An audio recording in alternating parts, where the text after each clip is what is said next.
And what I don't understand, Todd Blanche, what happened to the Todd Blanche who was a prosecutor in the Southern District of New York? What happened to the prosecutor people had respect for? What happened to the prosecutor who once respected the rule of law?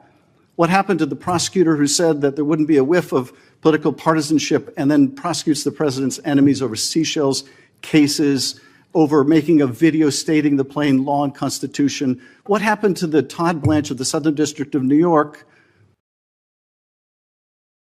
Mr. Chairman, Mr. Blanche, you represented the president in at least three criminal cases, the hush money payment case in New York, the January 6th case, and the Mar-a-Lago classified documents case.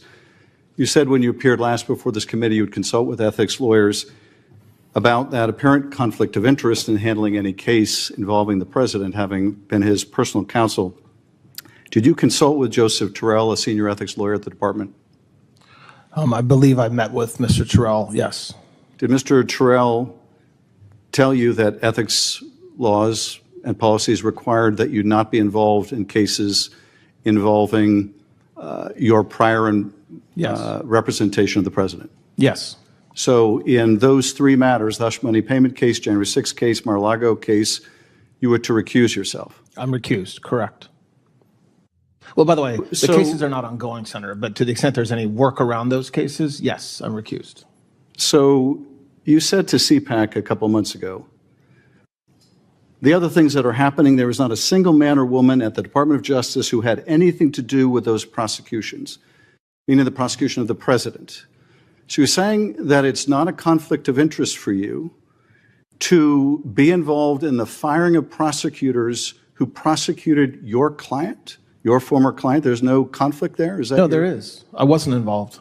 So would be a at conflict. CPAC, you're taking credit for the firing of these Department of Justice lawyers, but you're not willing to take responsibility before this committee. Is that the case? No. Okay. I'm making, there's a statement I gave you at were CPAC. bragging about this at CPAC, the firing of these prosecutors, the firing of the FBI agents, the getting rid of everyone who investigated your client. You were proud of that, speaking for the Department of Justice, but you don't think that's a conflict of interest. You moved to vacate, I don't think you're going to deny involvement in this, you moved to vacate the convictions of 12 Proud Boys and Oath Keepers, which erased their convictions, restored their gun rights. These people were convicted in the January 6th investigation, which also involved the president, who you represented. You were involved in dismissing those cases, were you not? I'm the acting attorney general, so yes, my department moved to dismiss. I was not involved. So you didn't recuse yourself from that matter. You were willing. There's no reason to, from the Proud Boys matter. Yes, I mean, it was. Lawyer, you know the rules. There are rules that say when I have to there be are recused, rules, and that's not one of them. And there are rules, and when you're told to recuse yourself from investigations that you handle for the president, you're supposed to recuse yourself. No, when I represented the president. You have also said, you've also refused to release Volume 2 of the Special Counsel's report. That was an investigation into the Mar-a-Lago documents case. How is that not an abundant conflict of interest? Refusing to release to the public an investigative report of an investigation into your client. I am not a judge. A federal judge. No. The department's position under you, Mr. Blanche, was do not release the report. So that position. If you went into court asking them to release it, it would be released by now. So how is that not a patent conflict of interest? What you're saying happens to not be true. I did not do that. What you're talking about happened before I became the Deputy Attorney General. So you support the release of Volume 2? No, I don't, but I'm recused and had nothing to do with that case. Like, you can't accuse me of violating my ethical rules and then lie about what I did. So you had nothing to do with the decision to prohibit the release of the report? You had nothing to do with the department's position? I wasn't in court. No, I'm not asking whether you were in court. I'm asking you whether anyone sought your opinion or used your guidance in refusing to release Volume 2. When You're saying you had nothing to do with that decision? Litigation was ongoing, I was a private citizen, still representing the President of the United States. It was before March. Since March, to the extent there's been anything in front of that judge, Mr. Blanche, I asked you in your last confirmation hearing whether you would release the report, and your answer was no. Your answer was not, I will recuse myself. Your answer was no, I will not release the report. That was your testimony last before this committee.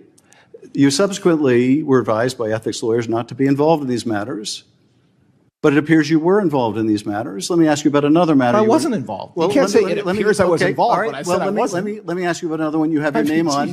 The truth has to matter at some point. Yeah, it does matter. We just don't hear much of it from you.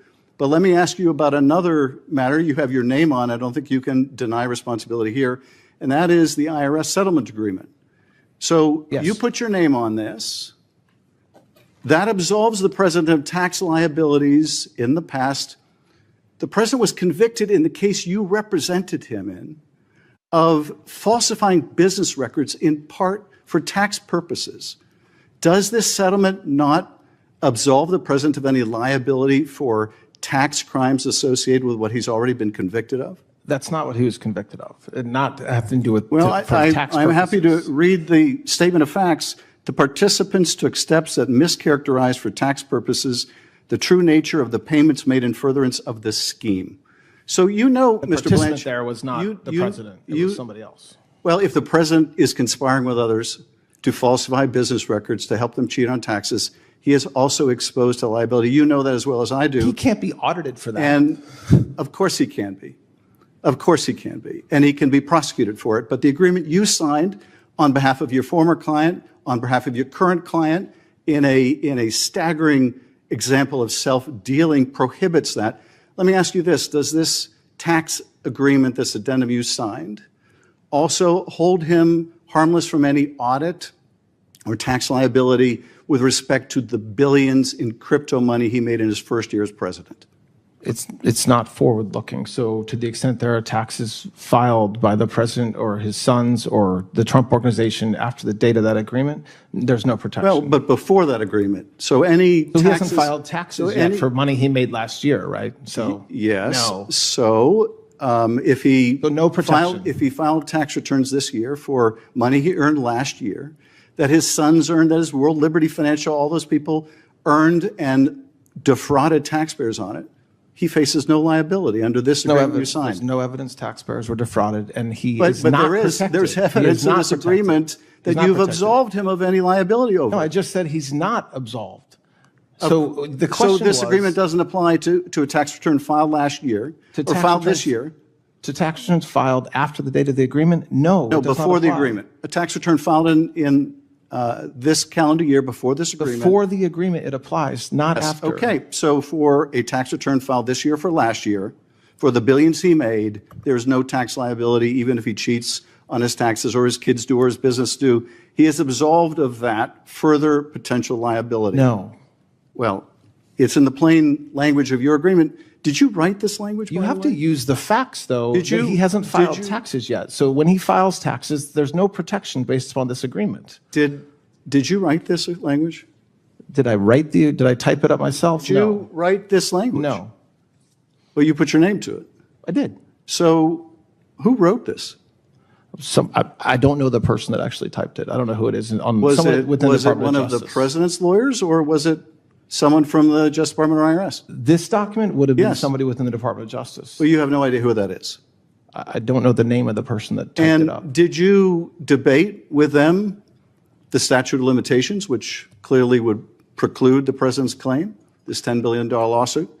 We had extensive discussions internally about the underlying litigation. And did you reject the statute of limitations defense? I'm not a judge. I don't reject But things. you signed an agreement for the U.S. There was discussion around you signed an agreement for the U.S. basically indicating that the Justice Department's position that the statute of limitations applies doesn't matter. I did. That's not what I said. I didn't say that anywhere. Who rejected the 25 defenses the IRS had to this sham lawsuit? Who rejected them? Who said that these defenses we're not going to accept, we're just going to go with the president's agreement in the slush fund, this immunity? There was a lot of discussion internally. But you made the decision. What's the decision? What do you mean? You made the decision to not defend the IRS and the Justice Department. You made the decision instead to sign this slush fund agreement. We made the decision to settle the case, correct? Yeah. And in doing that, you basically decided that You were going to be the lawyer for the president and the lawyer for the IRS and the Justice Department. As the court found in this case, there was no adversarial relationship. Yes, the court found it was a sham. It was a collusive relationship. And what I don't understand, Todd Blanche, what happened to the Todd Blanche who was a prosecutor in the Southern District of New York? What happened to the prosecutor people had respect for? What happened to the prosecutor who once respected the rule of law? What happened to the prosecutor who said that there wouldn't be a whiff of political partisanship and then prosecutes the president's enemies over Seychelles cases, over making a video stating the plain law and Constitution? What happened to the Todd Blanche of the Southern District of New York that could convert him into you, someone willing to say the president has both the right and the duty to prosecute his political enemies? I cannot imagine the Todd Blanche of the old days would have ever done that. What happened to you, Todd Blanche? I'll tell you this. I think Robert Caro had it right when he said that power doesn't corrupt as much as it reveals. I suspect it has just revealed who you are. And who you are is someone willing to sacrifice everything you once believed in for that title, for that position of Attorney General. And it is a sad story that we have seen from Trump appointee after appointee after appointee. We have seen people compromise themselves little by little and then a lot by a lot until they're sitting before this committee and trying to justify the unjustifiable. I yield back. May I just briefly respond, Chairman? Yes, you may. Very briefly. So you asked me what happened to Todd Blanche. I am still here. I am the same exact person I was when I was a federal prosecutor in the SDNY, which is do the right thing and do everything you can to keep communities safe. So when I was a line prosecutor, when I was a supervisor, when I was the head of a division, my motivation and my goal was the same thing with the people who worked with me and worked for me, which is do the right thing, enforce the laws, and put bad guys in jail. And so you spend time talking about, I did not interrupt you. I did not interrupt you. A little courtesy would be appropriate. So when you ask me what has changed, okay, and you talk about a single document that I signed, okay, and somebody had to sign that document when the president sued, okay, so I tried to do the right thing. What I do every single day, and what the prosecutors in this country do every single day, and the nearly 100,000 indictments and informations that have been filed since January 20th, is exactly what everybody in this building should want the Department of Justice to do, which is to make our communities safer, enforce the laws, both civilly and criminally, and always do the right thing with integrity, which is exactly what I'm doing. So I am the same Todd Blanche I was when I was a federal prosecutor in the SDNY. Tonight's Senate hearing wasn't just another political exchange. It became a high-stakes battle over one question. Can the Justice Department remain independent when its top officials have previously represented the president? Senator Adam Schiff wasted no time putting Acting Attorney General Todd Blanche on the defensive. Instead of debating politics, Schiff focused on something even more damaging: credibility. His strategy was straightforward: remind everyone that Blanche wasn't just any Justice Department official. He was Donald Trump's personal defense attorney in 3 major criminal cases before taking one of the most powerful positions in the federal government. Schiff argued that Blanche had promised to recuse himself from matters involving his former client after consulting Justice Department ethics lawyers. But according to Schiff, Blanche's actions told a different story. He pointed to decisions involving January 6 prosecutions, the dismissal of cases against members of the Proud Boys and Oath Keepers, the handling of the Mar-a-Lago investigation, and a controversial IRS settlement that Schiff claimed benefited President Trump.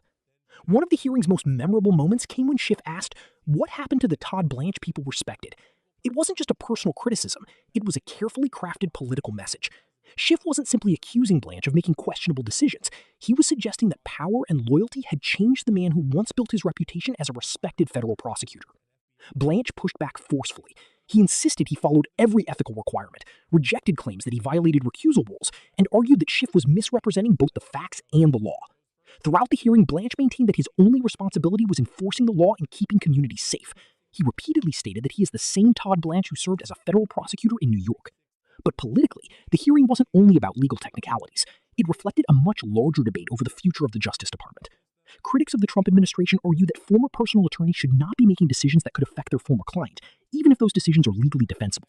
Supporters, however, contend that the administration is correcting what they view as years of politically motivated investigations against President Trump, and that experienced attorneys should not be disqualified simply because they previously represented him.